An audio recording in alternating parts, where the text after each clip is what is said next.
নমস্কার, আমি তরুণ ঘোষ। পশ্চিমবঙ্গের ওপর কেন্দ্রীয় সরকার কি বড়সড় অ্যাকশন নিতে চলেছে?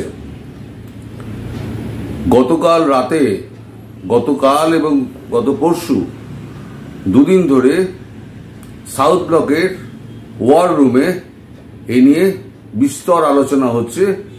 তিন সেনাপ্রধান এবং রাজনাথ সিং, স্বরাষ্ট্রমন্ত্রী অমিত শাহ এদের উপস্থিতিতে তিন সেনাধ্যক্ষ সেখানে ওয়ার রুমে যখন আলোচনা হয় তিন সেনাধ্যক্ষই থাকে। এই সাউথ ব্লকটা হচ্ছে আপনার বাঁদিকে আর নর্থ ব্লকটা হচ্ছে ডান দিকে। সাউথ ব্লকে বসেন আমাদের প্রধানমন্ত্রী, বিদেশমন্ত্রী এবং রাজনাথ সিং প্রতিরক্ষা মন্ত্রী, আর নর্থ ব্লকটায় বসেন নির্মলা সীতারামন ফিনান্স মিনিস্টার এবং স্বরাষ্ট্রমন্ত্রী অমিত শাহ। তো এই দূরত্বটা খুব একেবারে ওই রাষ্ট্রপতি ভবন ঢোকার মুখেই তো ডান দিক বাঁ দিকে দুটো আছে। তো এটা আলোচনার বিষয় না। আলোচনার বিষয় যেটা হচ্ছে, দুটো বিষয় নিয়ে কালকে আলোচনা হয়েছে, কালকে এবং পরশু দিন। সেটা হচ্ছে, একটা হচ্ছে চিকেন স্টেক, সেটা নিয়ে, আর দ্বিতীয় হচ্ছে পশ্চিমবঙ্গের সাম্প্রতিক অবস্থা। রাজনৈতিক অবস্থা নয়, রাজনৈতিক অবস্থা নিয়ে কোনো আলোচনা হয়নি। আলোচনা যেটা হচ্ছে বাংলার সুরক্ষা, ভারতবর্ষের সুরক্ষা। বিএসএফ একটা রিপোর্ট পাঠিয়েছে। সেই রিপোর্টটা বিএসএফ যেটা কাগজে বেরিয়েছে, বাংলাদেশি জঙ্গিদের মদতেই হিংসা ছড়িয়েছে জঙ্গিপুরে। আরো লেখা হচ্ছে, রিপোর্টে উল্লেখ করা হয়েছে জঙ্গিপুর মহকুমায় ভারত বাংলাদেশ সীমান্তের প্রায় পুরোটাই নদীর ওপর দিয়ে গেছে, ফলে সেখানে কাঁটাতারে বেড়া দেওয়া সম্ভব নয়। বিএসএফ এর নজরদারি সত্ত্বেও এই জল সীমান্তের বেশ কিছু জায়গায় দিয়ে অবাধে যাতায়াত করে বাংলাদেশি জঙ্গিরা। অরক্ষিত আন্তর্জাতিক সীমান্ত দিয়ে ভারতে অনুপ্রবেশ করে জঙ্গিপুরে তাণ্ডব চালিয়েছে বাংলাদেশি জঙ্গিরা। গোয়েন্দা রিপোর্টে এমনই আশঙ্কার কথা বিএসএফ এর। মুর্শিদাবাদে ওয়াকফ আইন বিরোধী হিংসা নিয়ে দেওয়া রিপোর্টে বিএসএফ এর তরফে জানানো হয়েছে, এর পেছনে মদত রয়েছে বাংলাদেশি জামায়াতি জঙ্গিদের। এমনকি রাজ্যের সীমান্তবর্তী আরো কিছু এলাকায় এরকম হিংসা হতে পারে বলে ওই রিপোর্টে আশঙ্কা করা হয়েছে। এই বিএসএফ এর এই গোপন রিপোর্টটা পাওয়ার পরই বাংলাদেশের ব্যাপারে সীমান্তের ব্যাপারে বা ভারত বাংলাদেশ সীমান্তের ব্যাপারে আরো সতর্ক হয়ে উঠেছে। এখন দুটো ব্যাপার এখানে আছে। একটা হচ্ছে 356 জারি করা, সেটা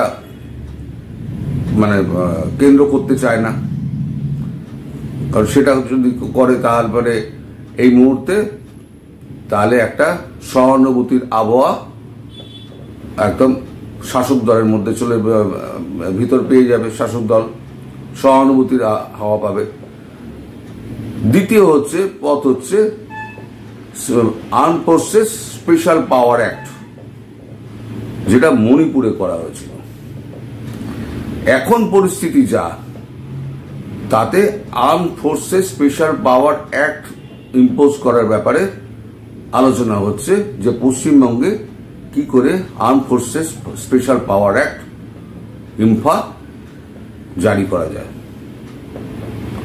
তো এখন এই নিয়ে প্রচুর আলোচনা কালকে হয়েছে। এই আলোচনার নির্যাস কি কাল রাত পর্যন্ত আমার কাছে পৌঁছায়নি। আমি এটা নিয়ে কিছু বলতে পারবো না। আলোচনাটা হয়েছে এবং সেই আলোচনাটা অত্যন্ত গোপন ভাবে হয়েছে এবং তিনি সেনাপ্রধানের সঙ্গে এই নিয়ে বিস্তর তাদের পরামর্শ নেওয়া হয়েছে।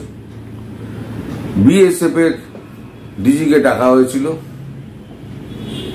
রয়ের এবং আইবির তাদের ডিরেক্টরদের ডাকা হয়েছিল, তারাও এসেছিলেন, এসে তাদের মতামত ব্যক্ত করেছেন। তাদের যা রিপোর্ট আছে বাংলার ব্যাপারে সেই রিপোর্টগুলো তারা দাখিল করেছেন। তারা আইবি তো দীর্ঘদিন ধরেই বলে আসছে বাংলাদেশের থেকে ভারতে জঙ্গি ঢুকছে এবং অবাধে ঢুকছে, সুতরাং এইটাকে এখন একটা বন্ধ করার ব্যবস্থা করতে হবে। আর বাংলাদেশের এখন যে অবস্থা, তাতে কিন্তু জঙ্গি কার্যকলাপ বাংলাদেশে যত বাড়বে, ভারতবর্ষ পার্শ্ববর্তী রাষ্ট্র তার উপরে চাপটা এসে পড়বেই।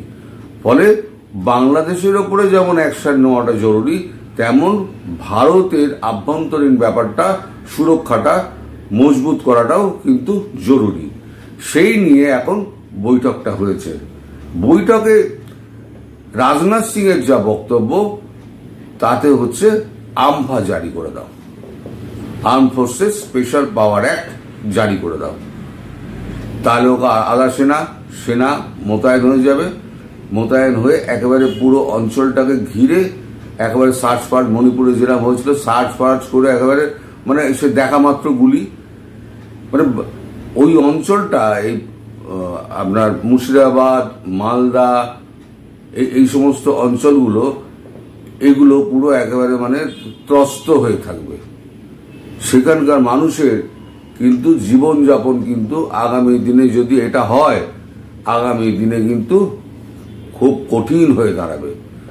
কারণ কথায় কথায় আপনার ব্যারিকেড, পরিচয়পত্র সঙ্গে নিয়ে ঘুরতে হবে, এবং একটা জায়গা থেকে একটা জায়গায় যেতে গেলে আপনাকে 10টা জায়গায় থামতে হবে এবং 10 বার উত্তর দিতে হবে। সে একদম মানে বিচ্ছিরি ব্যাপার। তো এই সম্পূর্ণ ব্যাপারটা তৈরি হয়েছে কিন্তু এই সীমান্তটা এমন একটা জায়গা, এখানে নদী আছে, বন আছে, সেগুলোতে বেড়া বসালে রাজ্য সরকারের যদি থাকে, ইচ্ছাও থাকে, তাহলে ওখানে বেড়া বসানো কিন্তু মানে ভারতবর্ষের পক্ষে কিন্তু খুব মুশকিল। কোথাও গভীর নদী আছে, কোথাও সুন্দরবন আছে, কোথাও আবার জলা জমি আছে, কোথাও ক্ষেত আছে, কোনো বাড়িটা বাংলাদেশের বাড়িটা এই পারে পড়েছে, আবার ভারতের বাড়িটা ওপারে পড়েছে।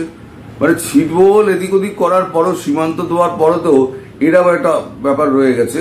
এবং কিছু কিছু জায়গা আছে যেগুলো একই উঠান দিয়ে আপনার সীমান্ত গেছে, ওপারে বাংলাদেশের মানুষ, এপারে হচ্ছে ভারতের মানুষ, একই উঠান। আম গাছ, একটাই আম গাছ, তাহলে আম গাছকে কেটে দিতে হবে, আম গাছে কেটে দিয়ে আম গাছের ওপর দিয়ে সীমান্তের তার দিতে হবে।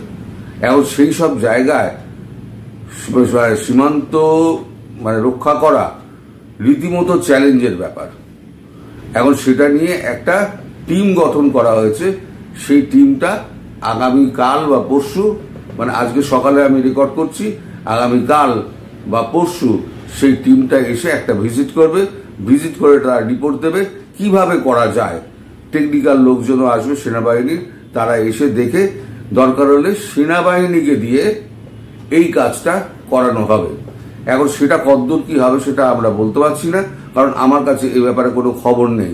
তবে বাংলাদেশ ইস্যুতে আর এই মুর্শিদাবাদ আর মালদায় যা ঘটনা ঘটছে, সেই ইস্যুতে পশ্চিমবঙ্গের ওপরে একটা চাপ কিন্তু এসে পড়বে, এটা নিশ্চিতভাবে বলা যায়। আমার কাছে আর বেশি ডিটেলে কোনো খবর নেই। যখন থাকবে তখন আমি নিশ্চয়ই আপনাদের আপডেট দেবো।